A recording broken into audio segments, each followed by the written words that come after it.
नमस्कार। दृष्टि the vision book series के अंतर्गत हमने तीनों कालों को यानी कि आदिकाल, भक्ति काल और रीति काल पर चर्चा कर ली है और आज से आपकी रिक्वेस्ट पर हम आधुनिक काल के अंतर्गत देखेंगे हिंदी गद्य का विकास कैसे हुआ।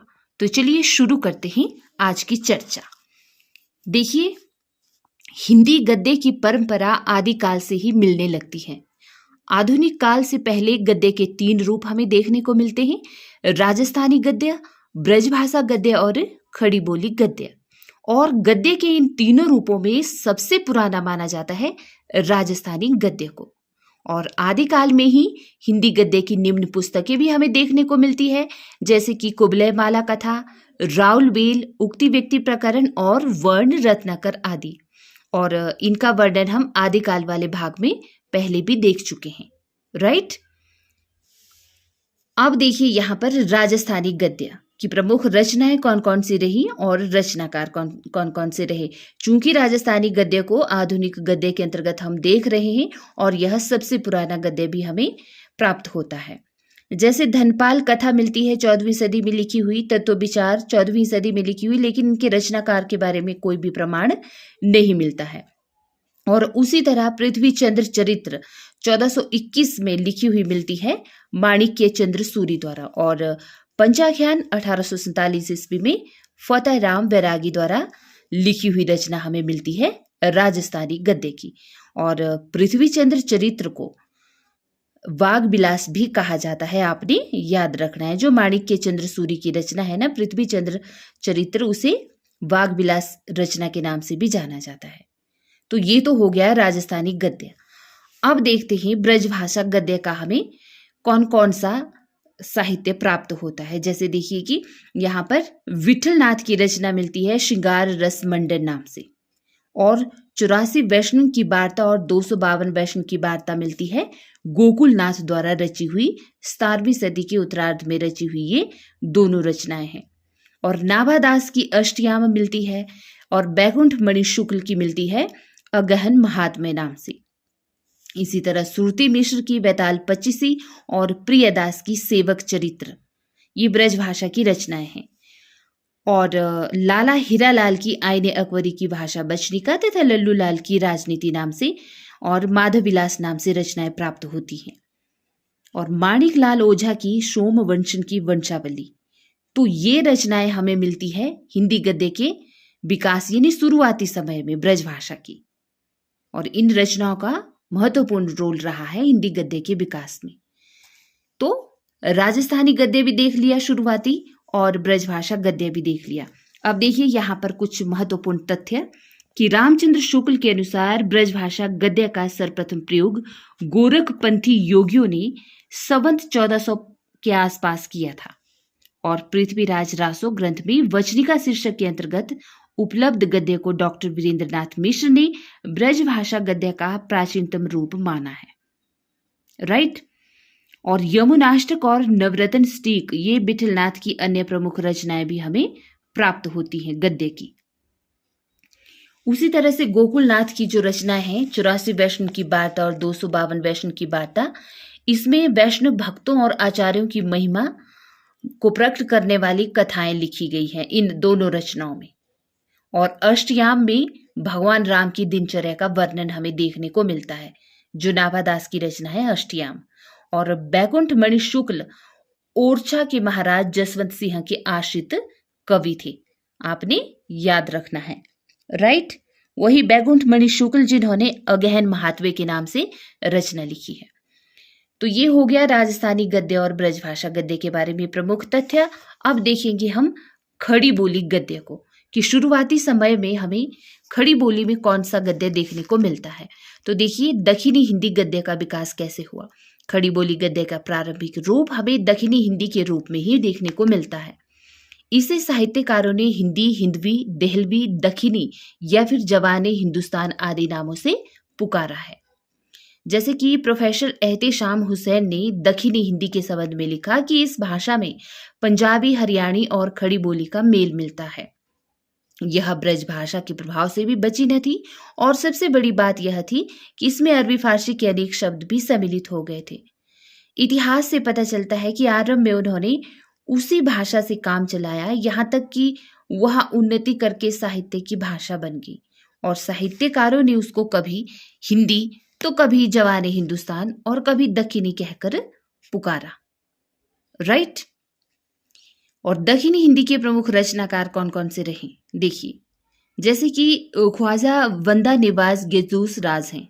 इनका समय रहा 1318 से 1422 ईस्वी।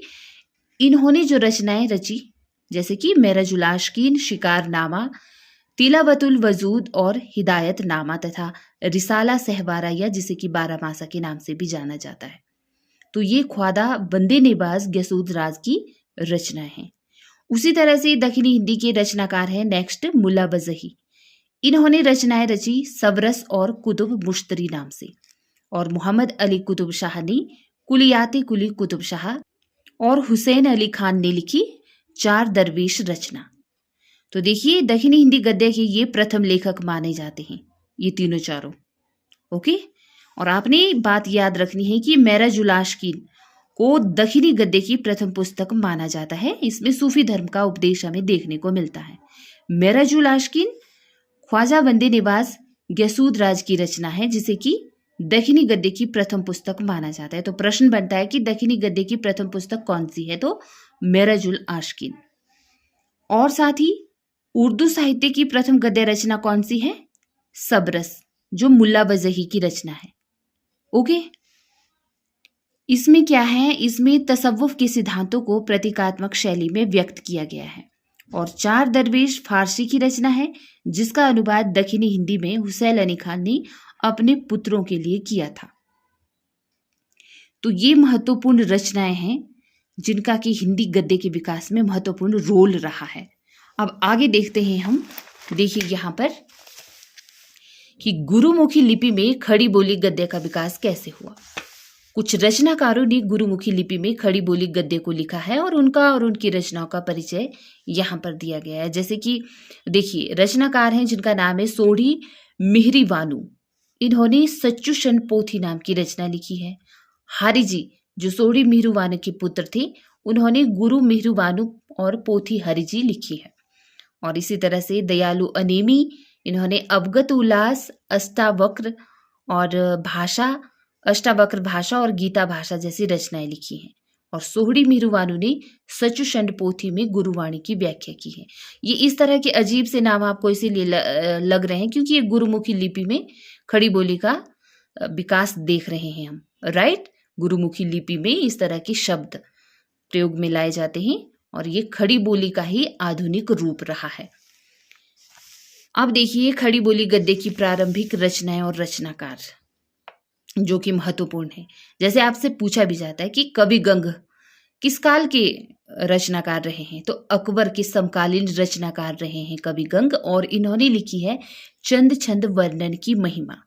और राम प्रसाद निरंजनी की पुस्तक भाषा योग विशिष्ट, जिसका आधुनिक गद्य के विकास में महत्वपूर्ण रोल माना जाता है, 1741 ईस्वी की यह रचना है। इसी तरह से दौलत राम की जैन पद्म पुराण का भाषा अनुवाद नाम से रचना है। और मंडोबर का वर्णन, यह इसके रचनाकार का पता नहीं है।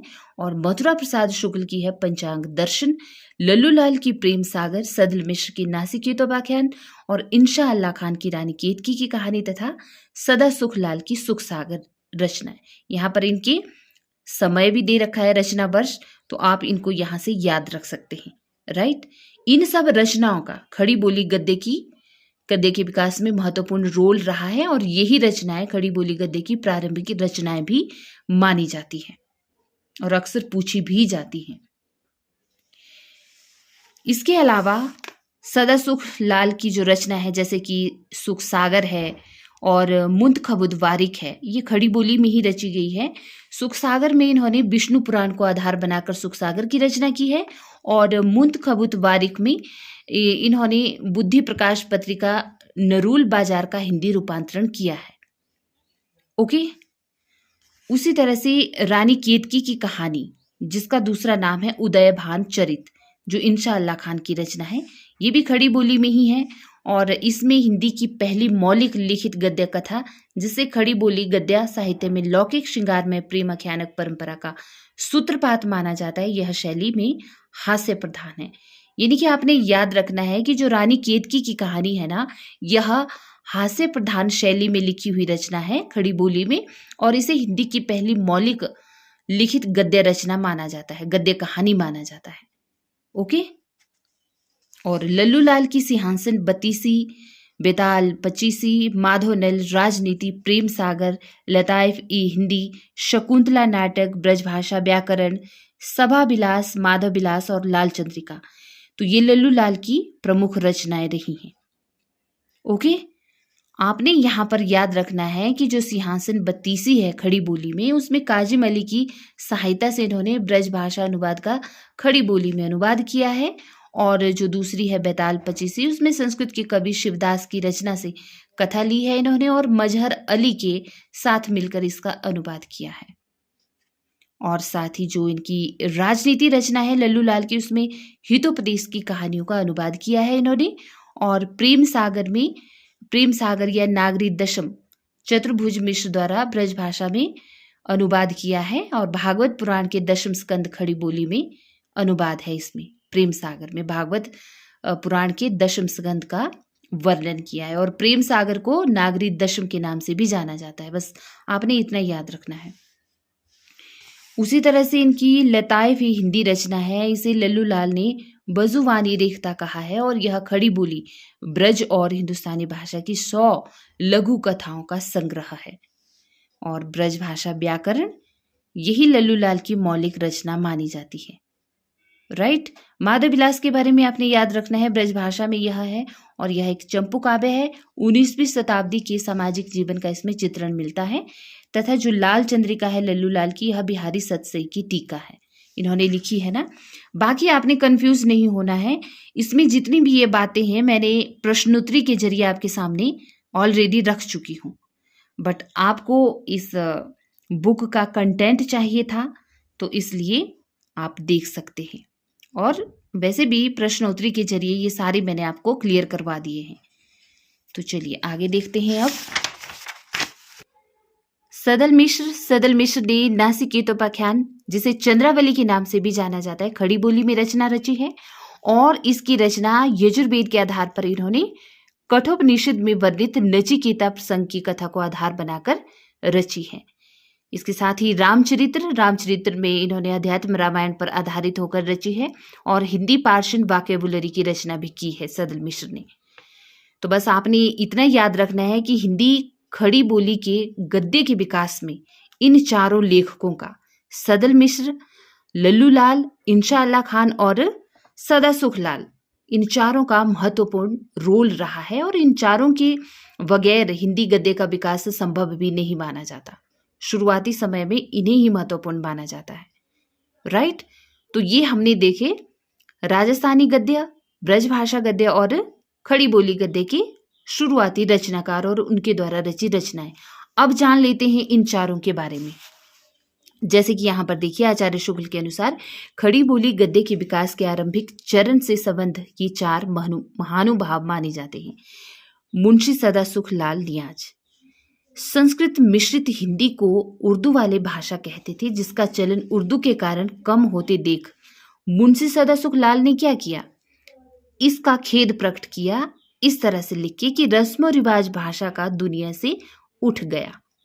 और इन्होंने क्या किया, मुंशी जी ने हिंदुओं की शिष्ट बोलचाल की भाषा ग्रहण की, उर्दू से अपनी भाषा नहीं ली, और वे एक भगवत भक्त आदमी थे। कौन?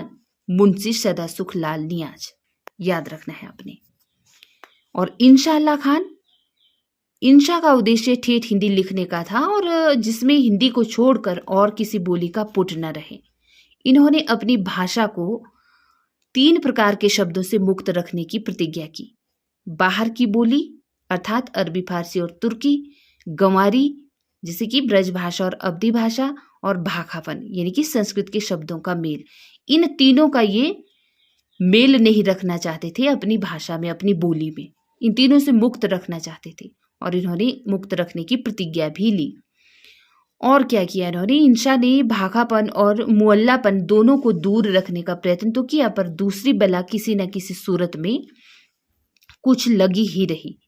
फारसी के ढंग का वाक्य विन्यास कहीं कहीं, विशेषतः बड़े वाक्यों में आ ही गया, पर बहुत कम। और आरंभ काल के ये चारों लेखकों में इंशा की भाषा सबसे चटकीली, मटकीली, मुहावरेदार और चलती मानी जाती है। और पहली बात यह है कि इन्होंने खड़ी बोली उर्दू कविता में पहले कुछ मंजी हुई भाषा का प्रयोग किया, जिससे उर्दू वालों के सामने लिखते समय मुहावरे आदि बहुतायत आया करते थे इनकी भाषा में। और दूसरी बात यह है कि इंशा रंगीन और चुलबुली भाषा द्वारा अपना लेखन कौशल दिखाना चाहते थे। जैसे कि मुंशी सदा सुखलाल भी दिल्ली खास के थे और उर्दू साहित्य का अभ्यास भी पूरा रखते थे, पर वे धर्म अभाव से जानबूझकर अपनी भाषा को गंभीर और संयत रखना चाहते थे।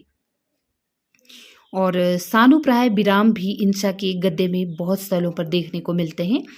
इन विचित्रताओं के होते हुए भी इंशा ने जगह जगह बड़ी घरेलू और प्यारी ठेठ भाषा का व्यवहार किया और वर्णन भी किया, जो कि सर्वथा भारतीय रखे हुए मिलता है। तो ये थी इंशा अल्लाह खान की भाषा की विशेषता। और अपनी रानी केतकी की कहानी की भाषा के संबंध में इन्होंने लिखा है कि यह वह कहानी है जिसमें हिंदी छूट और किसी बोली का मेल है ना पुट। राइट। तो इस तरह से भी ये पंक्ति पूछी जा सकती है कि यह किस लेखक ने रानी केतकी की कहानी के संबंध में लिखा है। तो प्रश्न ऐसे ही बनते हैं बीच से। बाकी आपने याद रखना है कि इन्होंने 3 प्रकार के शब्दों से अपनी भाषा को मुक्त रखने की कोशिश की है, बाहर की बोली, गंवारी और भाखापन से। और रस्मो रिवाज भाखा का दुनिया से उठ गया, यह पंक्ति है मुंशी सदा सुखलाल नियाज की। ओके, अब देखिए लल्लू लाल के बारे में। संस्कृत के विशेष जानकर तो ये जान नहीं पड़ते, पर भाषा कविता का अभ्यास इन्हें था। उर्दू भी कुछ जानते थे लल्लू लाल। इंशा के समान इन्होंने केवल ठेठ हिंदी लिखने का संकल्प तो नहीं किया था, पर विदेशी शब्दों के न आने देने की प्रतिज्ञा अवश्य लक्षित होती थी। मतलब इन्होंने यह प्रतिज्ञा की थी कि हम विदेशी शब्दों का कम प्रयोग करेंगे या बिल्कुल भी प्रयोग ना करेंगे, लेकिन जैसे कैसे वो आ ही जाते थे। पर लल्लू लाल की भाषा कृष्णोपासक व्यासों की सी ब्रज रंजित खड़ी बोली है। और सम्मुख जाए, सरीनाथ, सोई, भई और कीजे, नेरख, लीजो ऐसे शब्द बराबर प्रयुक्त होते हैं। अकबर के समय में गंग कवि ने जैसी खड़ी बोली लिखी थी, वैसी ही खड़ी बोली लल्लू लाल ने भी लिखी। और दोनों की भाषाओं में अंतर इतना ही है कि गंग ने इधर उधर फारसी अरबी के प्रचलित शब्द भी रखे, पर लल्लू लाल जी ने ऐसे शब्द बचाए हैं। और लल्लू लाल की काव्य भाषा गद्य भक्तों की कथा वार्ता के काम की ही अधिकतर है, न नित्य व्यवहार के अनुकूल है, न संबंध विचारधारा के योग्य है। यह आचार्य रामचंद्र शुक्ल के विचार हैं लल्लू लाल के संबंध में। और इन सब को मैंने बड़े अच्छे से प्रश्नोत्तरी के तौर पर आपके सामने रखा है। प्लेलिस्ट में वीडियो है, आप जाके देख सकते हैं जिन्होंने नहीं देखी है। राइट। कोई भी पंक्ति यहाँ से ऐसी नहीं है जिस पर मैंने प्रश्न न बनाया हो, खुद टाइप करके प्रश्न बनाए हैं, आप वहां से लाभ लीजिए हो सके तो। सदल मिश्र के बारे में जानिए। इन्होंने व्यवहारोपयोगी भाषा लिखने का प्रयत्न किया और जहां तक हो सकता है खड़ी बोली का ही व्यवहार किया है। इनकी भाषा भी साफ सुथरी नहीं, ब्रज भाषा के कुछ रूप और पूर्वी बोली के शब्द तो स्थान स्थान पर मिलते ही हैं, लेकिन फुलन के बिछौने, चहुदिस, सुनी, सुनन के थम आदि प्रयोग ब्रज भाषा के, जैसे कि यहाँ, मतारी, बरते थे, जड़ाई, बाजने लगा, जौन आदि, ये पूर्वी शब्द, मतलब इस तरह के शब्द इनकी भाषा में मिलते ही थे। राइट। बस आपने इतना याद रखना है। फिर यहाँ पर देखिए कि गद्य की एक साथ परंपरा चलाने वाले उपयुक्त ये 4 लेखक माने जाते हैं। और आधुनिक हिंदी का पूरा पूरा आभास हमें मुंशी सदा सुखलाल और सदल मिश्र की भाषा में ही मिलता है। व्यवहारोपयोगी इन्हीं की भाषा ठहरती है। और इन 2 में मुंशी सदा सुखलाल की भाषा साधु भाषा अधिक महत्व की है। राइट। और मुंशी सदा सुखलाल ने लेखनी भी चारों में पहले उठाई, अतः गद्य का प्रवर्तन करने वालों में उनका विशेष स्थान समझा जाना चाहिए या समझना चाहिए। यह भी किसका कथन है? आचार्य शुक्ल का। तो देखिए ये 4 लेखक रहे, मुंशी सदा सुखलाल नियाज, इंशा अल्लाह खान, लल्लू लाल और सदल मिश्र। आधुनिक हिंदी गद्य के विकास में इन चारों का बहुत महत्वपूर्ण रोल रहा है। अब देखिए खड़ी बोली गद्य का प्रवर्तन। संवत 1860 यानी कि 1803 ईस्वी के लगभग हिंदी गद्य का प्रवर्तन तो हुआ, पर उसके साहित्य की अखंड परंपरा उस समय से नहीं चली। साहित्य की योग्य स्वच्छ सुव्यवस्थित भाषा में लिखी कोई पुस्तक संवत 1951 यानी कि 1896 ईस्वी के पूर्व की नहीं मिलती, और संवत 1860 और 1915 यानी कि सन 1803 और 1858 ईस्वी के बीच का काल गद्य रचना की दृष्टि से प्राय शून्य ही मिलता है। संवत 1914 के बलवे के पीछे ही हिंदी गद्य साहित्य की परंपरा अच्छी तरह से चली। राइट। अब इन चारों लेखकों के बाद जिन लेखकों का महत्वपूर्ण रोल रहा हिंदी गद्य के विकास में, उनके बारे में जानते हैं। तो देखिए यहाँ पर ये हैं राजा शिव प्रसाद, सितारे हिंद और राजा लक्ष्मण सिंह। खड़ी बोली गद्य के आरंभिक दौर में सदा सुखलाल नियाज प्रभृति ये चार महानुभावों के साथ राजा शिव प्रसाद सिंह और राजा लक्ष्मण सिंह का भी स्मरणीय योगदान रहा। आचार्य रामचंद्र शुक्ल ने इनके संदर्भ में अपने विचार व्यक्त किए हैं, जैसे कि यहाँ पर देखिए राजा शिव प्रसाद 1856 ईस्वी में जब राजा शिव प्रसाद शिक्षा विभाग के इंस्पेक्टर पद पर नियुक्त हुए, उस समय अन्य विभागों के समान वहां भी मुसलमानों का जोर था और उन्हें भाखापन यानी हिंदी संस्कृत से प्रभावित हिंदी का डर रहता था। राजा शिव प्रसाद को हिंदी की रक्षा के लिए बड़ी मुश्किल का सामना करना पड़ा। हिंदी का सवाल अब आता तो मुसलमानों से मुश्किल जबान कहकर विरोध करते, अतः राजा साहब के लिए उस समय यही संभव दिखाई पड़ा कि जहां तक हो सके ठेठ हिंदी का आश्रय लिया जाए, जिसमें कुछ फारसी अरबी के चलते शब्द भी आए। और उन्होंने अपने मित्रों जैसे कि पंडित श्रीलाल और पंडित वंशीधर आदि के सहयोग द्वारा साहित्य के कोर्स की पुस्तकें तैयार करनी शुरू कर दी। और प्रारंभ में राजा साहब ने जो पुस्तकें रची, जैसे कि राजा भोज का सपना, मानव धर्मसार आदि, तो बहुत ही चलती सरल हिंदी में लिखी थी और इनमें उर्दूपन नहीं भरा था, उर्दूपन बिल्कुल भी नहीं था इनमें। और उनकी पिछली किताबें जैसे कि इतिहास तिमिरनाशक आदि में दिखाई पड़ता था। मतलब इतिहास तिमिरनाशक जो रचना रही इनकी राजा साहब की यानी राजा शिव प्रसाद सितारे हिंद की, तो उसमें उर्दूपन देखने को मिलता है, और जो राजा भोज का सपना और मानव धर्मसार है उसमें उर्दूपन कहीं भी देखने को नहीं मिलता। ओके। इसके अलावा देखिए यहाँ पर मानव धर्मसार नामक पुस्तक की भाषा तो इन्होंने अधिक संस्कृत गर्भित ही रखी थी। साथ ही अपने गुटका जो साहित्य की पाठ्य पुस्तक थी उसमें भी थोड़ी संस्कृत मिली, ठेठ और सरल भाषा का ही आदर्श रखा। किंतु फिर भी यह स्पष्ट कर देना आवश्यक है कि प्रारंभ काल से ही वे ऐसी चलती ठेठ हिंदी के पक्षपाती थे, जिसमें सर्वसाधारण के बीच प्रचलित अरबी फारसी शब्दों का भी स्वच्छंद प्रयोग हो। और संवत 1917 के पीछे उनका झुकाव उर्दू की ओर होने लगा, जो बराबर बना। क्या बना रहा? कुछ ना कुछ बढ़ता ही गया। और इसके कारण ही पड़ताल करते हुए लिखा कि अधिकांश शिक्षित लोगों की प्रवृत्ति देखकर उन्होंने ऐसा किया, अथवा अंग्रेज अधिकारियों का रुख देखकर। अधिकतर लोग शायद पिछले कारण को ही ठीक समझते हैं कि अधिकांश शिक्षित लोगों की प्रवृत्ति देखकर उन्होंने ऐसा किया। राइट। कि जिस प्रवृत्ति में लिखी जा रही थी ना भाषाएं, उनमें उर्दू का भी मेल था, फारसी का भी मेल था, और कुछ संस्कृत शब्दों का भी मेल था। तो कुछ तो देखा देखी में भी शब्द प्रयोग किए जाते हैं, और कुछ लेखकों का ये था कि दूसरी भाषाएं बिल्कुल भी नहीं आनी चाहिए, हिंदी में शुद्ध हिंदी का ही प्रयोग होना चाहिए और ठेठ हिंदी के शब्दों को ही प्रयोग में लाना चाहिए। अब राजा लक्ष्मण सिंह का रोल देखिए हिंदी गद्य के विकास में, कि उर्दूपन की ओर बढ़ते झुकाव के कारण राजा शिव प्रसाद लगातार अरबी फारसी मिश्रित हिंदी की बात करने लगे, जिसके विरोध में राजा लक्ष्मण सिंह आगे बढ़े और प्रकृति विरुद्ध यानी कि राजा शिव प्रसाद समर्थित भाषा खटकी तो बहुत लोगों को होगी, पर असली हिंदी का नमूना लेकर उस समय राजा लक्ष्मण सिंह ही आगे बढ़े शुद्ध हिंदी को लेकर। तो ये बातें आपने याद रखनी है। अब देख लेते हैं इन दोनों के द्वारा रचनाएं कौन कौन सी रची गई। जैसे कि यहाँ देखिए राजा शिव प्रसाद सितारे हिंद, इनका समय रहा 1823 से 1895 ईस्वी।